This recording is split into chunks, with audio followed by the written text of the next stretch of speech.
ನಮಸ್ಕಾರ ಬಸ್ಸು ಎಲ್ಲರಿಗೂ welcome back to Sagar stories. Yes stadium ಇಂದ ಸೀದಾ ಬಂದು ವಿಡಿಯೋ ಮಾಡೋಕ್ಕೆ ಕೂತ್ಕೊಂಡೆ ಗುರು 11:30 ಮ್ಯಾಚ್ 10 ಕಾಲ್ಗೆ ಮುಗ್ದೋಗ್ಬಿಡೋದಾಗುರು. ಏನೋ ಅನ್ಕೊಂಡಿದ್ದೆ, ಏನೋ ಆಗೋಗ್ಬಿಡ್ತು. ಏನೋ ಅನ್ಕೊಂಡಿರಲಿ. ಇವತ್ತು ಹೇಳಿದ್ದೆ ನಾನು ಪ್ರಿವ್ಯೂ ವಿಡಿಯೋದ್ರಿ, ಇವತ್ತು ಪಕ್ಕಾ ಮ್ಯಾಚ್ ಗೆದ್ದೇ ಗೆಲ್ತೀವಿ. ಏನು ಗುಜರಾತ್ ಜೈಂಟ್ಸ್ ಏನು ಅಂತ ಹೇಳ್ಗಳಂಥ ಟೀಮ್ ಏನಿಲ್ಲ.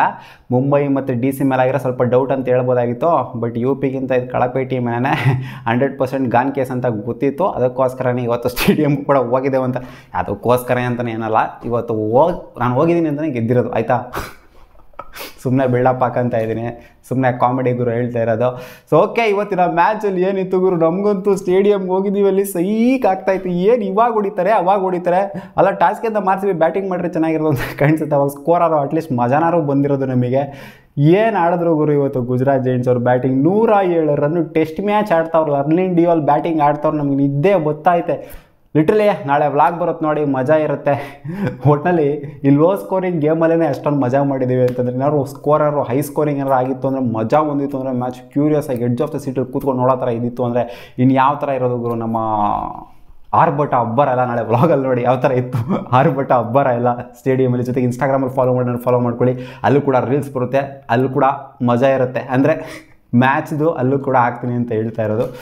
ಸೊ ಮ್ಯಾಚ್ ಏನಿತ್ತು ಗುರು, ಅರ್ಲಿನ್ ಡಿಯೋಲು ನಿಜವಾಲು ಲಿಟ್ರಲಿ ಏನು ಆಡಿದ್ರು ಗುರು. ಮೋನಿ ಏನು ಆಡಿದೆಲ್ಲ ಹೋದ್ರು, ಹಂಗೆ ಮುಖ ಮುಚ್ಕೊಂಡು ಹೋಯ್ತಿರು. ಬಟ್ ಅರ್ಲಿನ್ ಡಿಯೋಲ್ ನಿಂತ್ಕೊಂಡಿದ್ರು ಒಂದೆಂಡಲ್ಲಿ, ಟುಕು ತಳ್ಳಾಡ್ತಾವ್ರು ಹಂಗೇನೇನೆ. ಏನಪ್ಪ ಆಡಿದ್ರು, ಒಂದು ರೇಂಜಿಗೆ ಸ್ವಲ್ಪ ಕಾಂಟ್ರಿಬ್ಯೂಟ್ ಮಾಡಿದ್ರು. ಗಾನ್ ಕೇಸ್ ಆದರೂ ರನ್ನೇ ಬಾಲ್ ಆದರೂ ಆಡೋದು ಬೇಡವಾ ಗುರು. ನಿಜವಾಗ್ಲೂ ನನಗಂತೂ ಸಿಕ್ಕಾಪಟ್ಟೆ ಬೇಜಾರಾಗೋಯ್ತು ಗುರು. ಆ ಹೇಮಲತಾ ಅವ್ರು ಸ್ವಲ್ಪ ಕಾಂಟ್ರಿಬ್ಯೂಟ್ ಮಾಡಿದ್ರು. ಅವ್ರಿಗಿಂತ ಅರ್ಲಿನ್ ಡಿಯೋಲ್ಗಿಂತ ಹೇಮಲತಾ ಅವ್ರು ಸ್ವಲ್ಪ ಕೆಳಗಡೆ ಬಂದ್ರೂ ಚೂರು ಕಾಂಟ್ರಿಬ್ಯೂಟ್ ಅವ್ರ ಕೈಲಿ ಆದಷ್ಟು ಚೆನ್ನಾಗಿ ಕಾಂಟ್ರಿಬ್ಯೂಟ್ ಮಾಡಿದ್ರು. ಅವ್ರನ್ನ ಮೆಚ್ಕೋಬೇಕು ಅರ್ಲಿನ್ ಡಿಯೋಲ್ಗಿಂತ. ನಿಜವಾಗ್ಲೂ ಗುರು ಲಿಟ್ರಲಿ ವರ್ಸ್ಟಾಗಿ ಆಡೋದು ಇವತ್ತು ಗುಜರಾತ್ ಜೈಂಟ್ಸ್ ಅವರು. ಅವ್ರು ಈ ಟೂರ್ನಮೆಂಟಲ್ಲಿ ಗಾನ್ ಕೇಸ್ ಅಂತ ಅನ್ಕೊಬಿಡಿ. ಈ ಥರ ಎಲ್ಲ ಸರ್ವೈವ್ ಆಗೋಕ್ಕಾಗಲ್ಲ. ನಾವಿಲ್ಲೇನು T20 ನೋಡೋಕೆ ಬಂದಿದ್ದೀವಾ ಅಥವಾ ಯಾವ್ದಾರ ಟೆಸ್ಟ್ ಮ್ಯಾಚ್ ನೋಡೋಕೆ ಬಂದಿದ್ದೀವಾ ಅಂತ ಆ ಥರ ಫೀಲ್ ಬಂದ್ಬಿಡ್ತು ನಮಗೆ. ಬಟ್ ನಮ್ಮ RCB ಬೌಲಿಂಗ್ನಂತೂ ಮೆಚ್ಕೊಂಡ್ಲೇಬೇಕು. ರೇಣುಕಾ ಸಿಂಗ್ 2 ವಿಕೆಟು, ಒಂಥರ ಎಕ್ಸೈಟ್ಮೆಂಟಲ್ಲಿ ಏನೇನೋ ಮಾತಾಡ್ತಾ ಇದ್ದೀನಿ ನಾನು. ಜೋಶಲ್ಲಿ ಬಂದೆ ಇವತ್ತು ವಿಡಿಯೋ ಮಾಡೋಣ ಅಂತ. ಬಟ್ ಬೇವ್ರು ಹಿಡಿತಾ ಇತ್ತು, ಅಷ್ಟು ಬೇಗ ಓಡ್ಬಂದಿದ್ರಿ ವಿಡಿಯೋ ಮಾಡ್ಬೇಕು ನಮ್ಮ ಹುಡುಗರಿಗೆ ಅಂತ. ಸೊ ಇವತ್ತಂತ ಎಕ್ಸೈಟ್ಮೆಂಟ್ ಏನೂ ಇಲ್ಲ ಗುರು. ಫಸ್ಟ್ ಮ್ಯಾಚಲ್ಲಿ ಇದ್ದಂಥ ಎಕ್ಸೈಟ್ಮೆಂಟು ಲಾಸ್ಟ್ ಓವರಲ್ಲಿ ಫಿನಿಶ್ ಆಯ್ತಲ್ಲ, ಸೊ ಆ ಥರ ಎಕ್ಸೈಟ್ಮೆಂಟ್ ಏನಿಲ್ಲ. ಈ ಮ್ಯಾಚ್ ತೀರಾ ಒಂದು ಸೈಡ್ 8 ಓವರ್ ಮುಂಚೆನೇ ಮುಗಿತು ಗುರು ಮ್ಯಾಚ್. ಎಲ್ಲ ತಲೆ ಕೆಟ್ಬಿಟ್ಟು ಎಲ್ಲ ತೂರ್ತಾ ಇರೋ ಸಂದಿಗೆ ಹೋಗ್ತದೆ. ಏನು ಗುರು ಇದು ಮ್ಯಾಚ್ ಹಿಂಗೆ ಅಂತ. ನಾವೇನೋ ಮಜಾ ಇರುತ್ತೆ ಅಂತ ಬಂದಿದ್ರೆ ಎಲ್ಲರೂ ಮೆಟ್ರೋ ಹೊಡಿಯೋಕ್ಕೆ ಹೊರಟಿದ್ರಲ್ಲಿ, ಇನ್ಕ್ಲೂಡಿಂಗ್ ನಾವು ಕೂಡ ಮೆಟ್ರೋ ಹೊಡಿಯೋಕ್ಕೆ ಹೊರಟಿದ್ವಿ. ಇನ್ಫ್ಯಾಕ್ಟ್ ನಾನು ಮ್ಯಾಚು ಇನ್ನೂ ಒಂದು ಓವರಲ್ಲ, ಇನ್ನೂ 5-6 ರನ್ ಬಾಕಿ ಇತ್ತು, 10 ರನ್ ಬಾಕಿ ಇತ್ತು. ಅವಾಗಲೇ ಈಚೆ ಬಂದೆ, ಇನ್ನೇನು ಪೆರ್ರಿ ಹಾಕೊಂಡು ಗುಂಬಿಟ್ಟು ಬಿಸಾಕ್ತಾರೆ ಅಂತ. ನಮ್ಮ RCB ಬ್ಯಾಟಿಂಗ್ ಬಗ್ಗೆ ಹೇಳ್ಬೇಕಾ ಇವತ್ತು. ನಮ್ಮ ಡಾರ್ಲಿಂಗ್ ನೋಡಿ, ನಾನು ಹೋಗಿದ್ದೀನಿ ಅಂತಲೇ ಮಸ್ತಾಗಿ ಪರ್ಫಾರ್ಮ್ ಮಾಡಿದ್ದು. 6 ಮೇಲೆ 6, 4 ಮೇಲೆ 4 ಅವರಜ್ಜಿ ಸಖತ್ ಪ್ರದರ್ಶನ ಗುರು ನಮ್ಮ ಡಾರ್ಲಿಂಗಿಂದ. ನಮ್ಮ RCB ಬೌಲಿಂಗ್ ಅಂತದೇ ಹೇಳಿದ್ನಲ್ಲ, ಎಲ್ಲರೂ ಕೂಡ ಆಲ್ ಓವರ್. ಶ್ರೇಯಾಂಕ ಪಾಟೀಲೇ 1 ಓವರ್ ಮಾಡಿದ್ರು.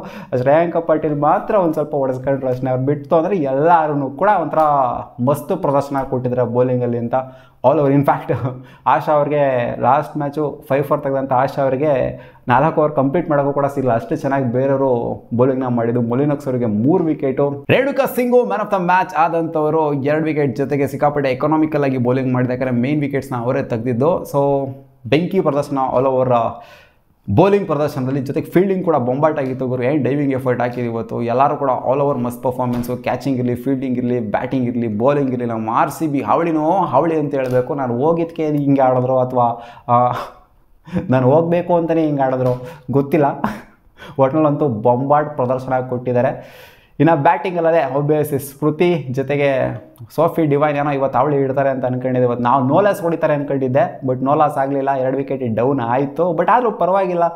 ಇವೆಲ್ಲ ನಾವು ಗೆದ್ದಾಗೆಲ್ಲ ಇದೆಲ್ಲ ಏನು ಮ್ಯಾಟ್ರ್ ಬರಲ್ಲ. ಅವ್ರ ವಿಕೆಟ್ ಹೋದ್ರು ಮ್ಯಾಟ್ರ್ ಬರಲ್ಲ, ಇವ್ರ ವಿಕೆಟ್ ಹೋದ್ರು ಮ್ಯಾಟ್ರ್ ಬರಲ್ಲ. ಬಟ್ ಸ್ಮೃತಿ ಮಂದನ ಮಸ್ತಾಗಿ ಆಡಲ್ಲ. ನಾನು ಹೋಗಿದ್ರಿ ಅಂತ ಮಸ್ತಾಗಿ ಆಡಲ್ಲ. ಫಸ್ಟ್ ಮ್ಯಾಚ್ ಕ್ಲಿಕ್ ಆಗಲಿಲ್ಲ, ಅದು ನನಗೆ ಒಂದ್ಸಲ ಸಿಕ್ಕಾಪಟ್ಟೆ ಖುಷಿ. ಬಟ್ ಅವ್ರ ಕ್ಯಾಚ್ ಮಾತ್ರ ಸಕಾಲಾಗಿ ಹಿಡಿದ್ರು ಗುರು. ತನುಜ್ ಅವ್ರು ಹಿಡಿದಿದ್ದು ಕ್ಯಾಚು ಕಾಟನ್ ಬೋಲ್ಡು ಮಸ್ತ. ನಾನೇನೋ 50 ಆಗುತ್ತೆ ಅಂತ ಅಂದ್ಕೊಂಡಿದ್ದೆ. ಬಟ್ ಆದರೂ ಅಗ್ರೆಸಿವ್ ಇಂಟೆಂಟಲ್ಲಿ ಆಡೋಕೆ ಹೋಗ್ಬಿಟ್ಟೆ ಔಟ್ ಆಗಿದೆ. ನಾನು ಟುಕು ಆಡ್ಬಿಟ್ಟು ಇವತ್ತು ಒಂಥರ ಅಜ್ಜಿ ನೆಕ್ಸ್ಟ್ ಲೆವೆಲ್ ಕಾಣಿಸ್ರು. ನಾನು ಹೋಗಿದ್ದಕ್ಕೆ ಇವತ್ತು ನಮ್ಮ ಡಾರ್ಲಿಂಗು. ಸೊ ಇನ್ನೇನು ಪೆರ್ರಿ ಬಂದು ಹಾಕೊಂಡು ಮುಗಿಸಿದ್ರು ಮೇಘನಾವ್ ಜೊತೆ ಸೇರಿಕೊಂಡು. ಇನ್ನೇನಲ್ಲಿ ಕೇಳೋ ಅಂಥದ್ದೆಲ್ಲ ಏನೂ ಇಲ್ಲ. ಮಸ್ತು ಬೊಂಬಾಟು ಪ್ರದರ್ಶನ ಅಷ್ಟೇನೆ. ನಂಗೆ ಅರ್ಲಿ ಇಂಡಿಯಾಲ್ ರನ್ಔಟ್ ಆದ್ರಲ್ಲ ಅದು ನನಗೆ ನಿಜವಾಗ್ಲೂ ನಗ ಥರ ಆಗೋಗ್ಬಿಟ್ಟಿತ್ತು. ಇಷ್ಟೆಲ್ಲ ಆಡಿದ್ದು ಇದಕ್ಕಾಗಿರೋ ರನ್ಔಟ್ ಆಗೋದಕ್ಕೆ ಈ ಥರ ಈ ಅವತಾರದಲ್ಲಿ ಔಟ್ ಆಗೋದಕ್ಕಾಗಿರೋ ನಂಗೆ ಅರ್ಲಿ ಇಂಡಿಯಾಲೇ ಒಂದೊಂಥರ ಕಾಮಿಡಿ ಪೀಸ್ ಅನ್ಸಿದ್ದೋಗಿರೋ. ಟುಕು ಆಡ್ಬಿಟ್ಟು ರನ್ಔಟ್ ಆಗೋಗ್ಬಿಟ್ರಲ್ಲ, ಏನೋ ಹೊಡೆಯೋಕೋ 6 ಓವರ್ ಹೊಡೆಯೋಕೆ ಹೋಗ್ಬಿಟ್ಟು ಔಟ್ ಆಗಿತ್ತು ಅಂದ್ರೆ ಅದೊಂಥರ ಆಗೋಗಿರೋದು. ಬಟ್ ಬಿಡಿ, ಇವತ್ತು 107 ರನ್ ಇವೆಲ್ಲ ಟಾರ್ಗೆಟ್ ಇರೋ ಗುರು, ನನಗೆ ಸೈಕ್ ಆಗೋಯ್ತು ಇವತ್ತು. ಬಟ್ ಆದರೂ ನಾನು ಹೋಗಿದ್ದ ದಿನ 1 ಸೈಡೆಡ್ ಮ್ಯಾಚ್ ಆಗಿದೆ, ಮಜಾ ಬರ್ದಿರೋಂಥ ಮ್ಯಾಚ್ ಆಗಿರ್ಬೋದು. ಬಟ್ 1 ಸೈಡೆಡ್ ಒಂಥರ ನಾನು ಹೋದೆ ಅಂತ ಅಂದರೆ ಅವನ ಅಜ್ಜಿ RCB ಪಕ್ಕ ಇನ್ನೂ ಹಂಗಂದ್ರೆ ನೀನು ಎಲ್ಲ ಮ್ಯಾಚ್ ಹೋಗೋರು ಅಂತ ಹೇಳ್ತೀರ. ಸುಮ್ಮನೆ ನಾನೇ ಬಿಲ್ಡಪ್ ಹಾಕೊತಿದ್ದೀನಿ, ಸ್ವಲ್ಪ ಫನ್ ಇರಲಿ ಅಂತ ಅಷ್ಟೇ. ಆಮೇಲೆ ಸೀರಿಯಸ್ ಆಗಿ ತಗೊಂಡು ಕಾಮೆಂಟಲ್ಲಿ ಏನು ಬಾರಿ ಅದು ಇದು ಅಂತ ಹಾಕ್ಬಿಡಿ.